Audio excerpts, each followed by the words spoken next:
Welcome back to Ronverse. My name is Ronnie, and today I am reviewing the Joytoy 118 scale Cyclone Assault Armored Car. You must be thinking that I might have lost my mind because I'm comparing this to the classified Vamp, while this is a 118 scale and that's a 112 scale. But trust me, there is a lot to compare, and those comparisons might actually give us a better future, us collectors. Okay, so stay tuned. There's a lot to talk about. So first I'll start with the box. I'll add the introduction after I take it out of the box because I want to do the unboxing in front of the camera during the review, because I tried to open this but it looks so nice that I wanted you all to see that as well.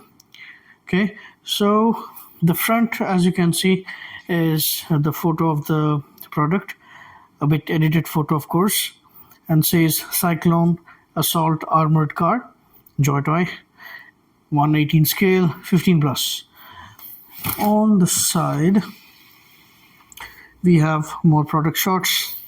It shows the engine compartment, it shows the cockpit, the machine gun tower, and the transport cabin, and some side and front shots. On the other side, it's a bit heavy.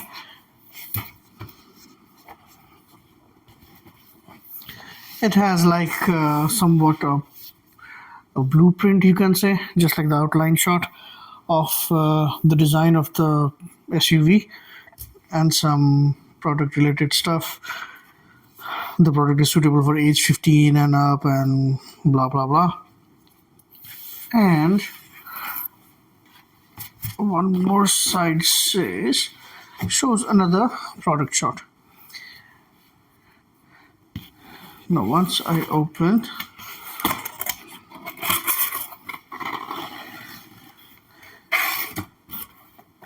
there's a big foam box inside. Let me take that out for you.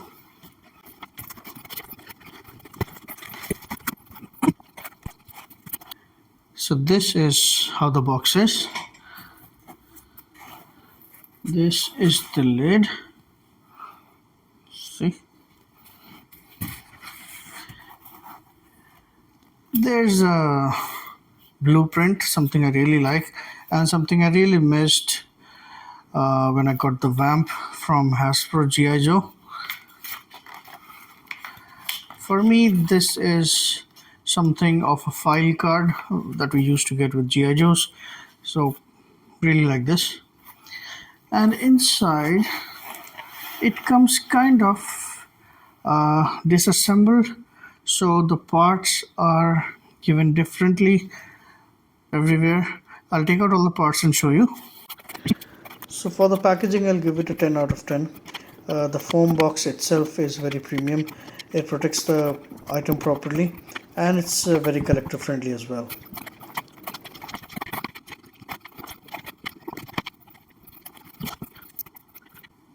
So I'll show you what all it came with. I'll just have to move the camera a bit because it's a lot of stuff.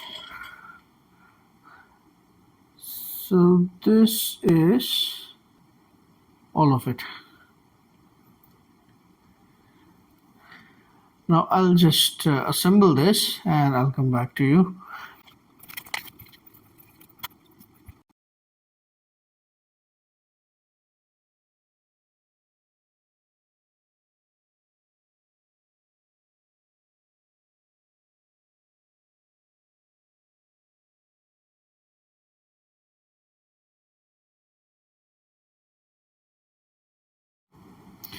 And this is what the truck looks like fully assembled. A lot of good things and a few issues as well.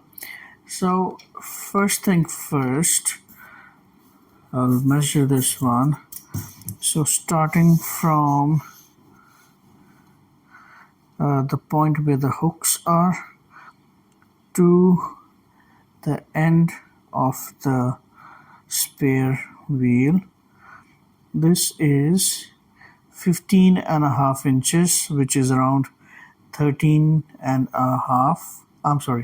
39.5 centimeters. Pretty big. Now I'll give you a bit of a background. A couple of years ago, I remember Joytoy came out with a truck which was known as Crazy Reload. That was a grey color truck, and these bars were on orange in color on that one.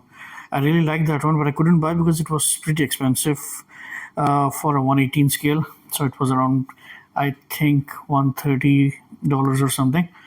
Then later on, they came out with a desert colored truck, same thing, Crazy Reload, and that one was somewhere around 120.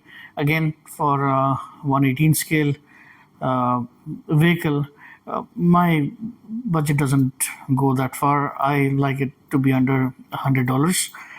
Now they came up with this one. Now, if I see it in the first glance, it looks like the same thing.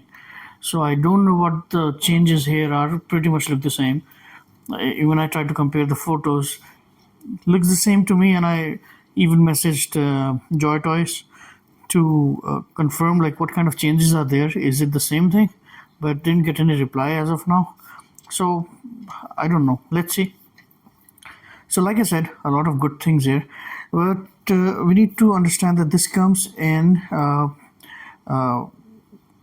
many parts. Like all the extra things come as separate parts, but not like a model kit. So you don't have to cut these things away from any kind of a plastic strip or anything. They are there. You just have to take them and assemble them. But because of that, all the parts don't fit that nicely. For example, if you see here, let's see. You see this bumper thing, it is loose. One side is fine, other side is loose. Another thing, like these mirrors, these are fine, these are pretty tight, these are rigid. This a flagpole kind of thing, this is pretty good. This is one of the things that keeps falling, maybe because of the weight, but this is not a good design because the points of attachment here, these are all loose, so none of them are able to hold the spare wheel in place. I tried a few times, but it just doesn't stay. The other things like this turret, it's pretty good, it's fine. This emergency exit door, this is also not a very good fit, it keeps falling, but still better than the wheel. Another thing which is a concern is, I'll show you, see, okay, these seats, they also don't stay in place very well, wobbly. So if you plan to take it out of the box and then keep it on display and you're not going to put it back in the box, which means you don't need to dismantle this one, then I would suggest use some kind of modeling glue and just make them fit permanent, like the things which are not going to take out ever, especially this tire and maybe this front bumper, because these are some things which keep coming out. And like if you hold something, we'll hold it this way, and the doors and the wheel, these tend to come out like just did, right? So just a suggestion. Rest of it, if we see, it's very good design, very good sculpting. It resembles the new vehicle that the US Army uses, that's the Oshkosh MRAP MATV, one of my favorite vehicles. So it's a very big truck for 118 scale. Now coming back to the reason why I am comparing this to Vamp. The reason for comparing is that even though it's a 118 scale vehicle, it's still the same size as the Vamp. Now because it's the same size and also it's the same price, the Vamp is $99 and this one was $96 on Big Bad Toy Store, but I did buy from AliExpress so that I can get it a bit earlier, and it's still on pre-order with Big Bad Toy Store. So I got it earlier, but then because this is the same price, same size, which means same amount of plastic, and that means that the kind of quality this has is somewhat a challenge to something like a vamp, because I'll go to the details soon. I'll give you better details about what things can be compared to that of the vamp. Main reason of comparing these two is that they both have the same size, which means for my point of view, a collector's point of view, is the same amount of plastic given by the company. So if this is better, then vamp can be even better. I'm not saying it was anywhere not so good. It was good for what it is, but then some things are here which are exceptionally better from that one. So firstly, like I usually rate sculpting, I want to rate it 10, because this has a kind of sculpting which has a lot of details, like so much details that you can keep looking for hours, and even the paint job is such that you can keep admiring and you'll keep finding new things as long as you look at it. So for sculpting, I would give it a 10, but because of the looseness of some of the items, which is a part of sculpting, they should be sculpted better to fit better. So I'll give it an 8. Now let's talk about the paint. For this truck, the most fascinating thing there is the paint job. The way they have shown all kind of weatherings, the dirt effect, and the wear and tear, it's immaculate. So much detail have been put there. So I'll just try to show some screenshots as well, because in recording it's hard to show that much of details. I'll show you the rusting effect on the front of the grill. Wait, what is this? Oh, see, crazy reload. So this is the same body actually, the expensive one. Now that's a good thing. I like that. So see, it does have a very, very detailed paint job. Like you see the rust here, the weathering here also. Now notice the mud splash effect which goes around the vehicle. It's mostly on the lower part, starting from the wheels. It goes on the same direction to give it more realism. Now the parts which are higher on the truck, they have their own weathering. I'll try to show you some of those. Now if you notice on the Canon, there is a lot of rust effect, as well as there is dry brushing of silver.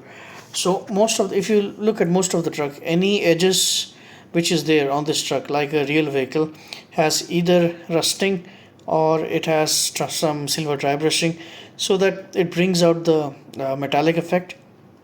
And these kind of weathering and metallic effect makes this whole truck look very real, especially if you're taking photographs. It does look exactly like a real vehicle.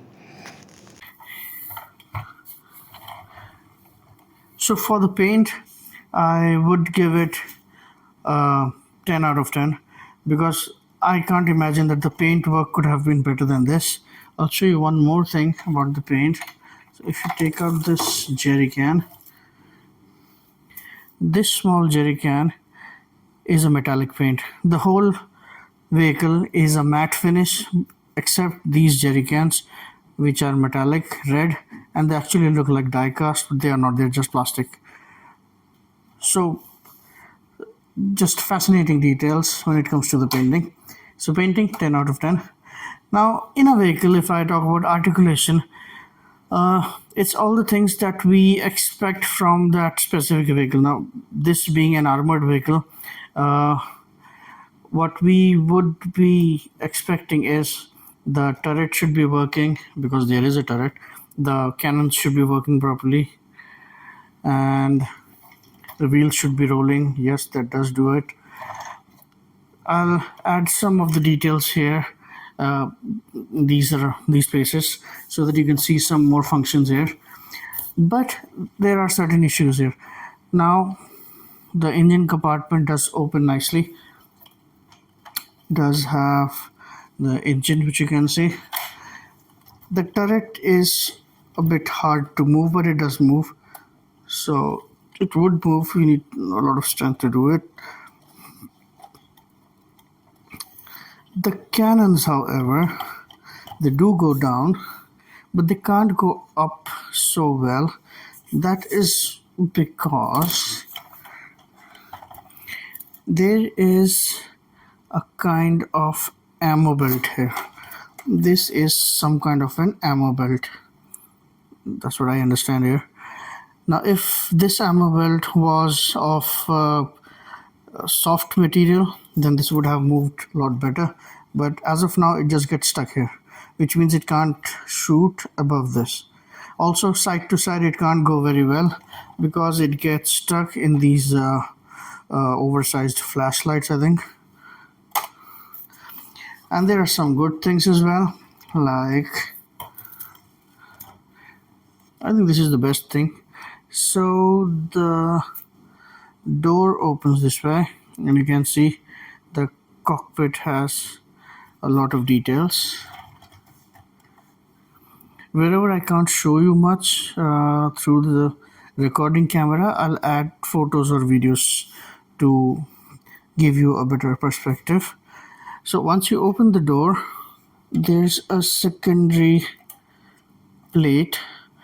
I think while someone is driving this, another soldier can actually stand here and continue defending the vehicle.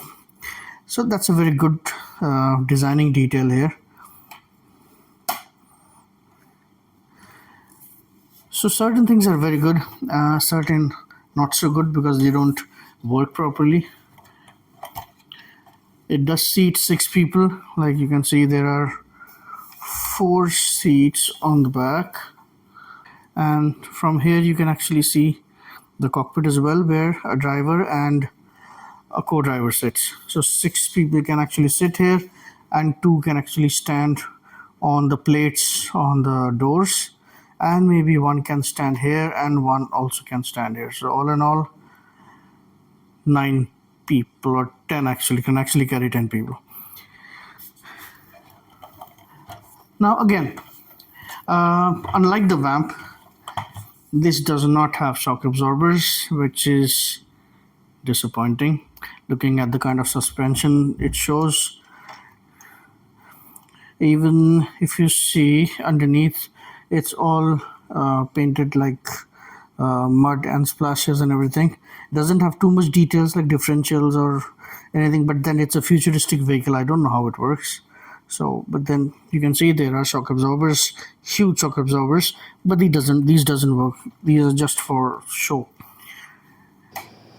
So articulation, again, I'll give it an 8 because I would have given higher, but there's a lot of thing that works and there's a lot of thing that falls apart. The fun factor with this vehicle would have been a lot higher if this wasn't this fragile. Like let's consider the Vamp. When it comes to the Vamp, you can still just pick it up, and just like childhood, you can take it out, take it to your garden, do photography, play around. It won't budge at all. It has everything intact, but this one will keep falling around. So like, see, just like this just happened. So that way the fun factor isn't that high. Yes, as a display piece, this is a great piece. This stands apart completely. It has a lot of realism to it. It looks uh, like something you have never seen on any of the setting, maybe on a military setting or in a post-apocalyptic setting or any movie setting as well. So this is a fun vehicle, but then not very easy to handle. So the fun uh, part, I'll give it as 6, and I'll show you why I keep comparing this to the Vamp. That's because these are nearly the same size. Now this one is a bit longer, Vamp is a bit wider. But the main thing that I think here is, if a company like Joytoy, they think of making a 112 vehicle, maybe a smaller vehicle which is of 112 scale, say for example a fast attack vehicle like an AWE Striker. If they end up making one of those vehicle, I'm sure it will come with the same kind of detailing and the same kind of realism that they give to all of their other vehicles like 125 scale or 118 scale. Now, if that happens, then obviously it would be the same thing as when Valaverse came up with their own figures. You remember the time we suddenly saw a lot of improvement in classified series and a lot of improvement in the accessories as well that we were getting with the classified series.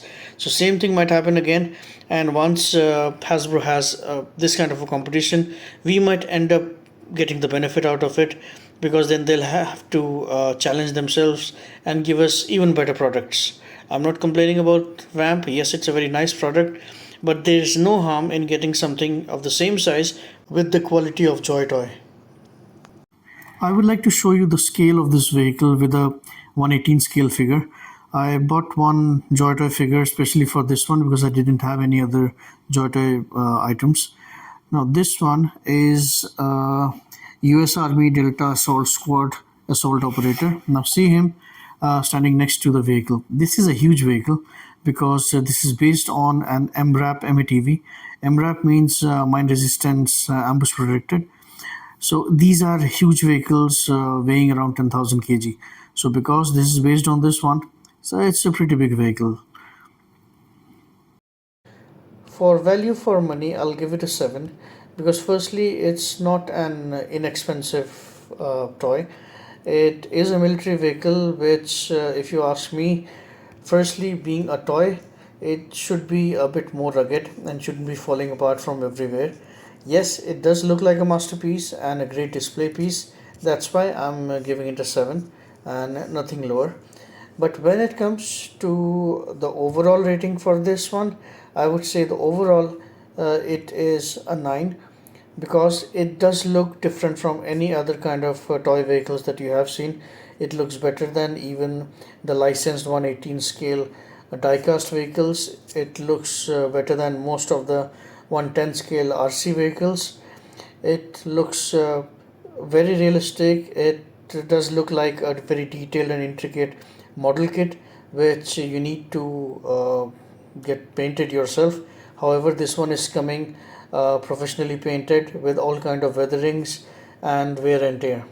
So as a display piece and uh, as a toy as well, for any shelf, for any kind of display, this is one of the most amazing things you'll see. So overall, I'll give it a 9. I hope you like my review. I hope you find it informative. If no, if you have any suggestions, please message me on the comment section. Please let me know if you need me to add something. And also, please do like and subscribe to my channel. Do share my videos, because for you, these things are free. But for my channel, that helps a lot. I hope to see you guys again very soon with more videos. Thanks a lot for your time. Take care.